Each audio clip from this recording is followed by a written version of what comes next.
Olá, meus irmãos, vamos avançar na nossa análise da segunda epístola de Paulo aos Tessalonicenses. E como você pode ver aí na sua tela, agora nós vamos para o capítulo 3 dessa epístola do apóstolo Paulo, ok? Mas deixe-me recapitular o que a gente tem visto até aqui, e para isso vamos aqui ver o esboço da nossa sessão, certo? O que nós vamos estudar agora é a quinta e última grande sessão do livro de 2 Tessalonicenses, que é uma sessão de exortações, ok? Então você deve saber que é muito comum que o apóstolo Paulo faça sessões doutrinárias antes e depois sessões de exortações em suas cartas. É assim em Romanos, é assim em Efésios, é assim nos Gálatas, certo? E é assim também em 1 e 2 Tessalonicenses.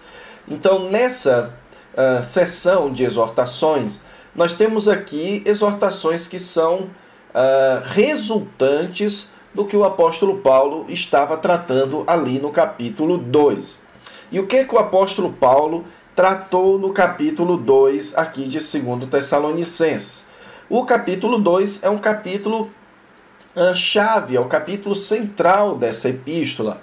No capítulo 2, o apóstolo Paulo lidou com as más compreensões que haviam entrado na igreja a respeito da vinda de Jesus Cristo e do dia do Senhor.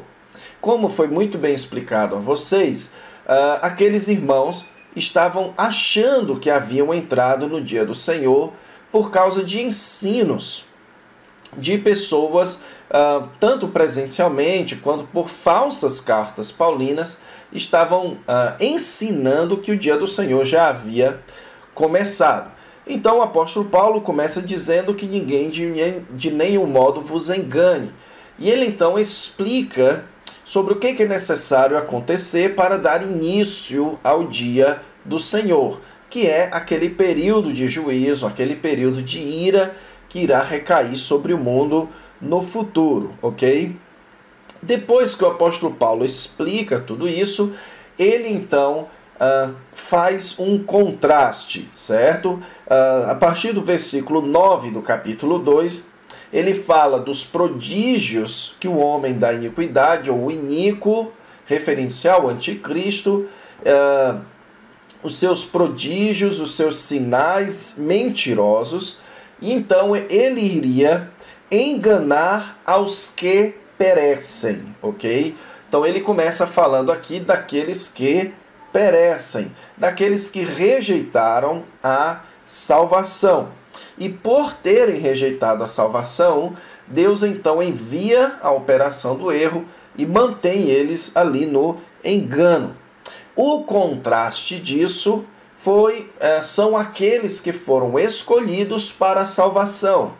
Enquanto os que perecem estão fadados ao engano, aqueles que foram escolhidos por Deus serão salvos. E na aula passada eu expliquei a vocês a questão do meio, do instrumento de salvação de Deus. Deus utiliza a santificação do Espírito, que diz respeito à obra do Espírito Santo, a fé na verdade, que é a nossa convicção, nosso compromisso com o Evangelho. Deus utiliza o chamado do Evangelho, então o Evangelho chama, e através do chamado do Evangelho é que tem a ação do Espírito e a fé, e o propósito disso, que é então a glória do Senhor Jesus Cristo, certo? E então, irmãos, com isso a gente terminou a análise do capítulo 2. E lembre-se que no finalzinho ali do capítulo 2, o apóstolo Paulo diz o seguinte: assim, pois, irmãos, permanecei firmes e guardais as tradições que vos foram ensinadas. Então, esse versículo é o versículo que vai fazer o link, que vai fazer a ligação com o capítulo 3, ok? Pois é justamente sobre isso que o capítulo 3 vai tratar. Então, o capítulo 3, ele começa com uma espécie de oração, só que no caso o apóstolo Paulo, ao mesmo tempo que ora, pede oração aos seus leitores. E depois, então, é que ele começa a tratar dessa questão das tradições que foram ensinadas, fazendo ali exortações quanto àqueles que estavam ociosos, provavelmente ociosos por conta dessas más compreensões a respeito do dia do Senhor, ok? Por isso, então, é que o apóstolo Paulo, no versículo 15, diz: assim, pois, permaneçam firmes. E guardem as tradições. O que ele quer dizer com isso? Nem se desviem através do engano destes homens e nem se desviem das tradições, das práticas que nós ensinamos a vocês, ok?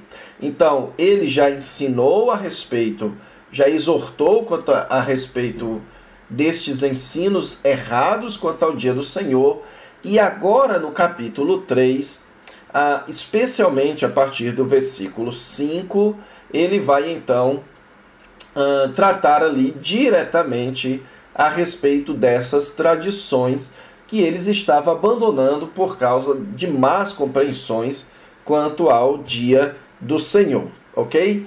Então vamos aqui começar a nossa análise do capítulo 3.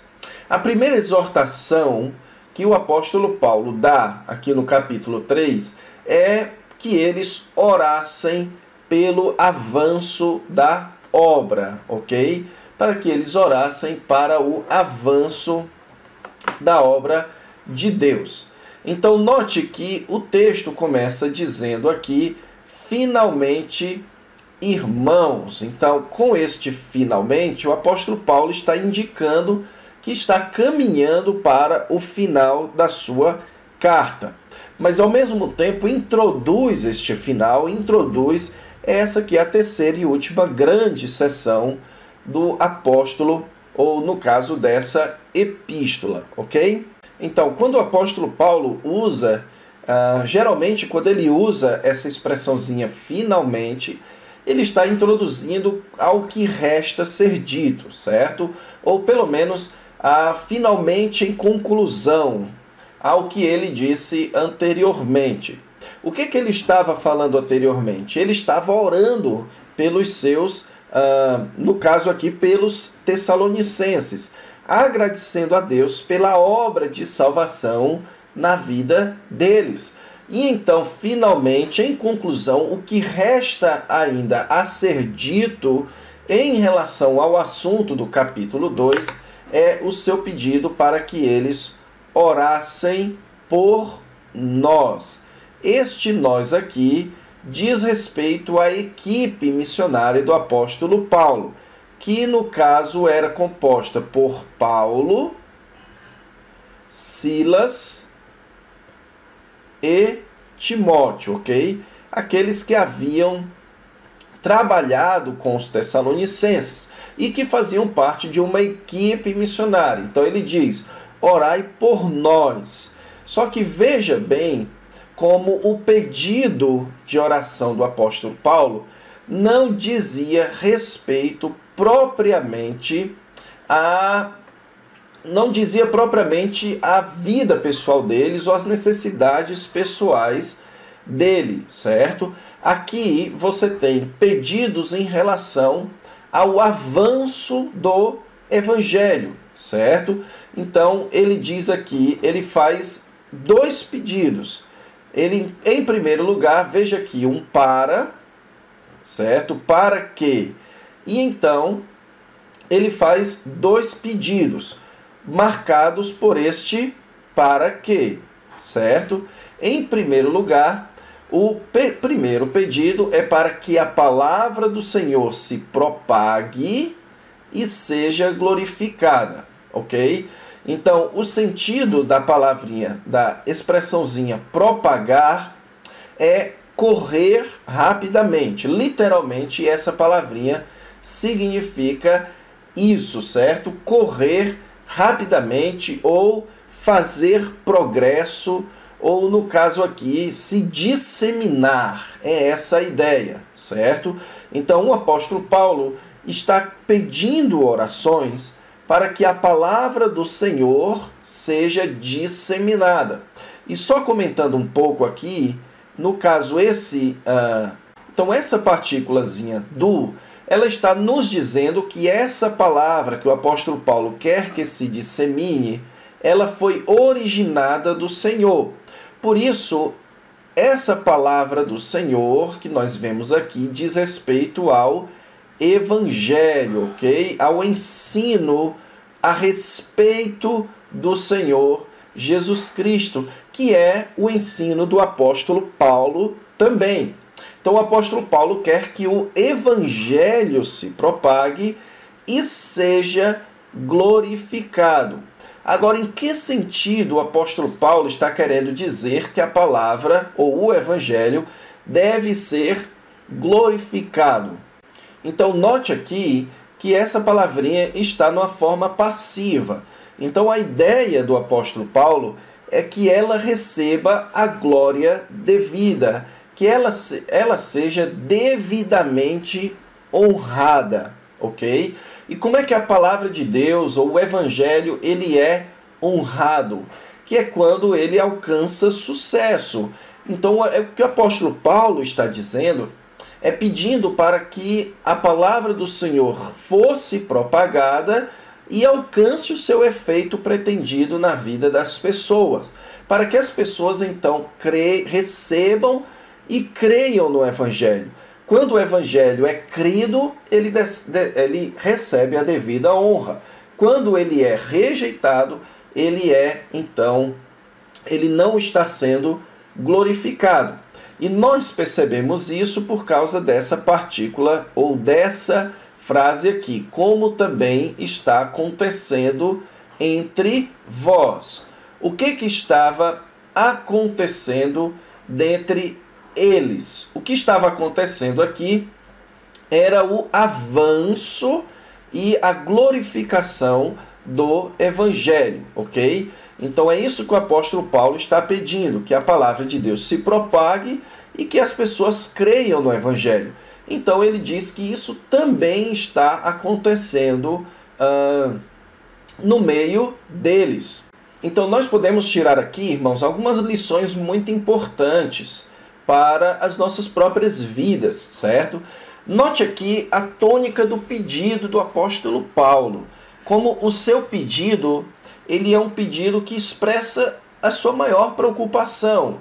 E a maior preocupação do apóstolo Paulo é que a palavra de Deus, que o Evangelho seja propagado e que pessoas creiam na mensagem do Evangelho, ok?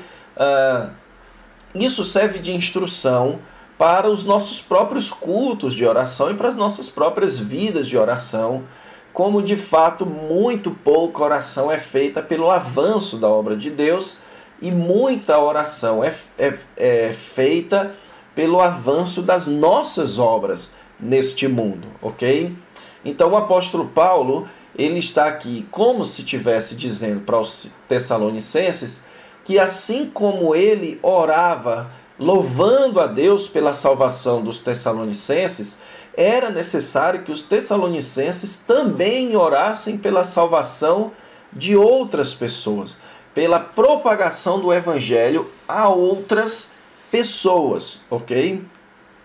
Então aqui é uma boa instrução a ser dada para direcionar a tônica das nossas orações. Outra implicação teológica importante de deixar aqui é como, mais uma vez, o apóstolo Paulo pede que os Tessalonicenses orem para que a palavra seja glorificada pelas pessoas. Ou seja, mais uma vez, parece que a compreensão de Paulo é que depende de Deus a aceitação das pessoas do Evangelho. Então note, muito embora no capítulo 2 ele tenha dito que Deus enviou a operação do erro aos que perecem por não terem dado crédito à verdade, ou seja, as pessoas perecem por terem rejeitado a mensagem do Evangelho. Ao mesmo tempo, o apóstolo Paulo parece sugerir que crê que depende de Deus a aceitação das pessoas da mensagem do Evangelho. Então esse é um paradoxo interessante que o apóstolo Paulo não nos explica aqui, ele parece então apenas pressupor essas duas verdades, que a condenação é toda do homem por ter rejeitado a salvação de Deus e que a salvação é toda de Deus, pois ele é quem efetua a aceitação da mensagem do Evangelho, ok? Então vamos avançar aqui para o versículo 2, só lembrando a vocês que o apóstolo Paulo faz 2 pedidos de oração. O primeiro pedido é para que a palavra do Senhor se propague e seja glorificada. O segundo pedido está aqui no versículo 2, para que sejamos livres dos homens perversos e maus, porque a fé não é de todas.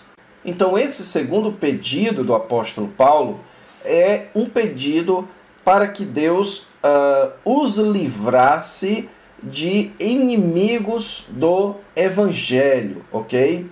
Então, estes homens perversos e maus dizem respeito a aquilo que havia acontecido em Tessalônica e é narrado lá em Atos capítulo 17, versículos 5 a 9.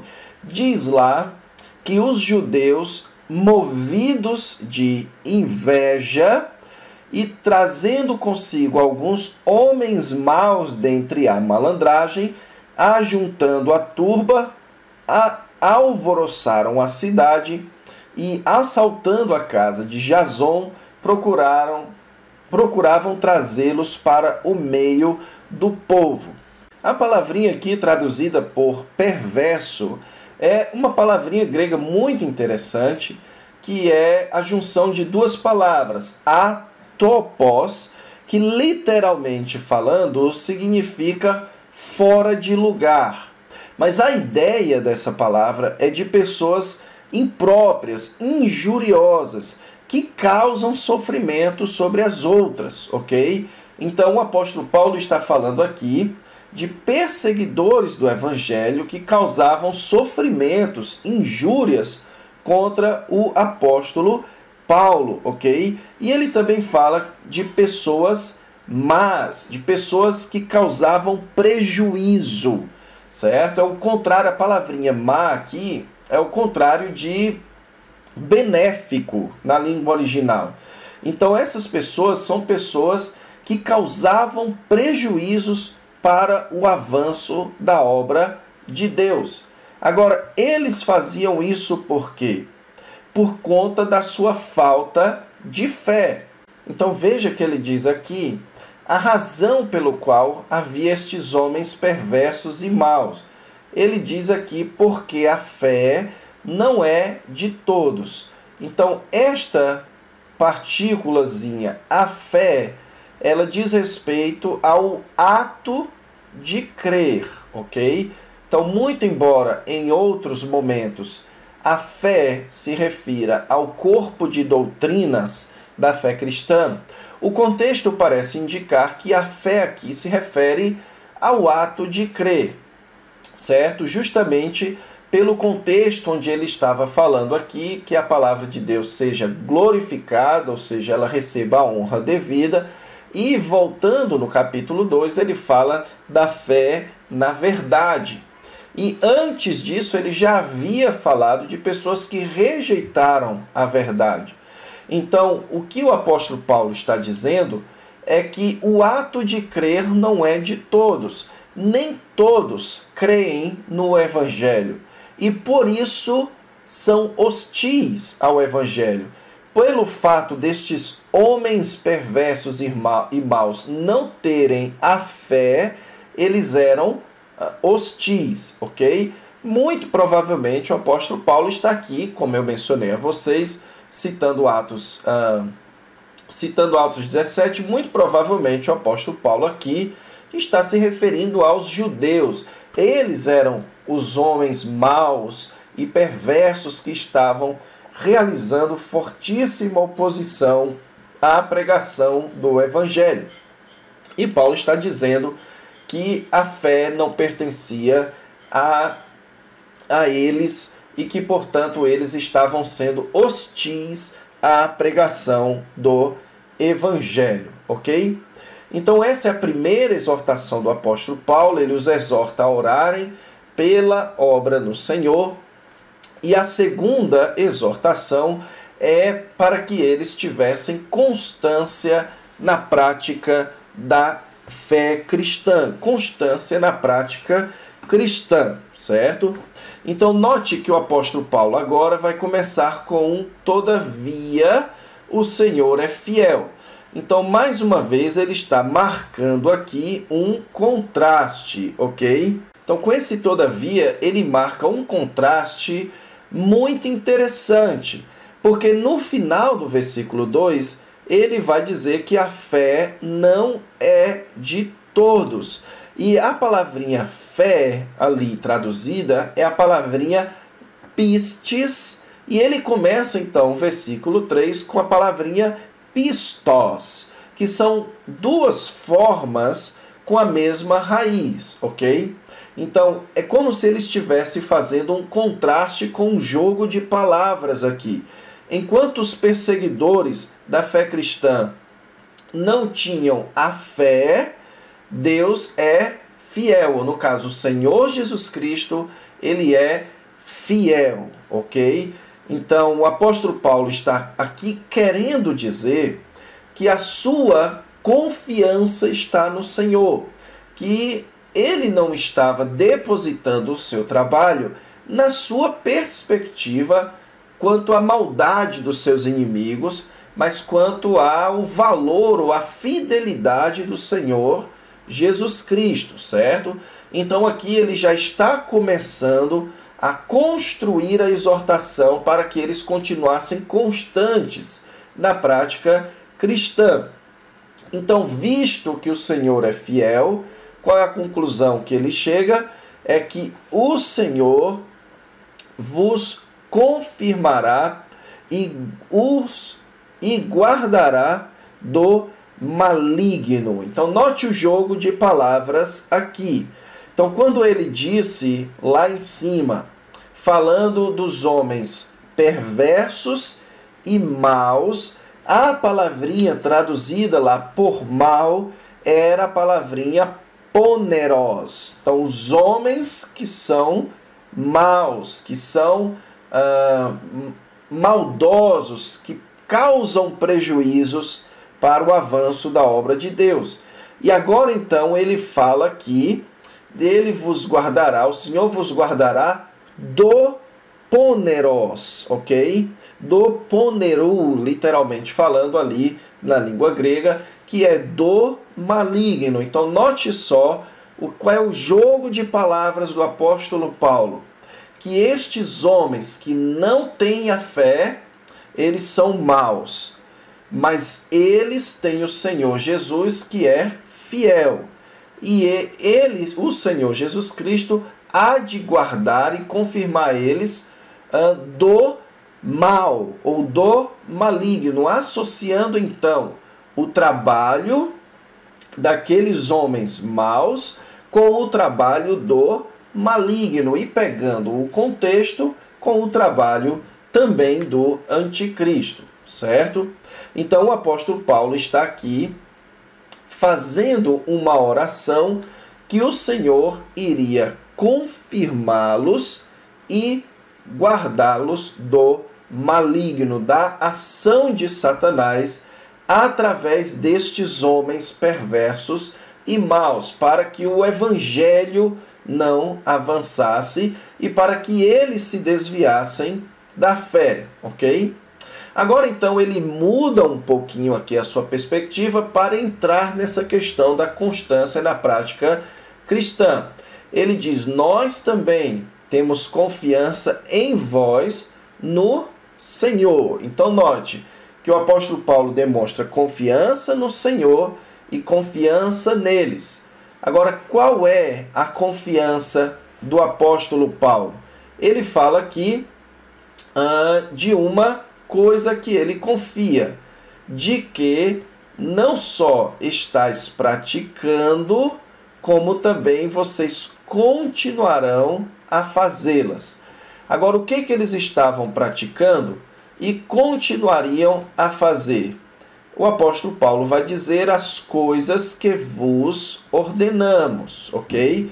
Lembre-se muito bem, ali no capítulo 2, que isso se refere às tradições. Então, este versículo aqui, então, vai nos introduzir ao que vai ser tratado a partir do versículo 6. Então, o apóstolo Paulo está demonstrando confiança de que eles não iriam se apartar da maneira, da prática cristã que o apóstolo Paulo havia ensinado a eles, ok? Das tradições, das orientações práticas que o apóstolo Paulo havia deixado a eles. Então o apóstolo Paulo aqui está exortando, animando eles a permanecerem fiéis àquilo que já foi ensinado a eles pelo apóstolo Paulo e sua equipe, certo? Então essa é a segunda exortação de Paulo para que eles continuassem constantes. E por isso então ele vai fazer essa oração: o Senhor conduza o vosso coração a duas coisas. Em primeiro lugar, ao amor de Deus, e em segundo lugar, à constância de Cristo. O que isso quer dizer? Este amor de Deus, irmãos, diz respeito ao amor que vem de Deus, as expressões de amor da parte de Deus. Então, o apóstolo Paulo está dizendo, está orando para que o Senhor Jesus Cristo conduzisse o coração dos tessalonicenses a experimentarem o amor de Deus, ok? E experimentarem a perseverança de Cristo. Em que sentido? Que eles, ao perceberem o amor de Deus por suas vidas, e ao perceberem o exemplo da perseverança de Cristo, essa ideia da palavra constância aqui, é a palavrinha grega hipomonen, que significa perseverança, certo? Então, a perseverança de Cristo, a paciência de Cristo, a como Cristo se manteve firme até o fim. Então, se o coração deles estivessem apegados ao amor de Deus e ao exemplo do Senhor Jesus Cristo, eles iriam continuar também constantes naquilo que o apóstolo Paulo havia ensinado, ok? Então, quais são as duas primeiras exortações do apóstolo Paulo? Em primeiro lugar, que os tessalonicenses orassem pelo avanço da obra, tanto pelo recebimento do evangelho por outras pessoas, como pela libertação dos inimigos do evangelho, para que assim a obra de Deus corresse livremente. E em segundo lugar, para que eles continuassem constantes na prática daquilo que o apóstolo Paulo já havia ensinado, ok? Então nós vamos parar por aqui. Na próxima aula, então, nós entramos no versículo, a partir do versículo 6, que é onde o apóstolo Paulo vai tratar mais especificamente destas coisas que foram ordenados aos tessalonicenses, ok? Então é isso, fique com Deus e até a próxima aula.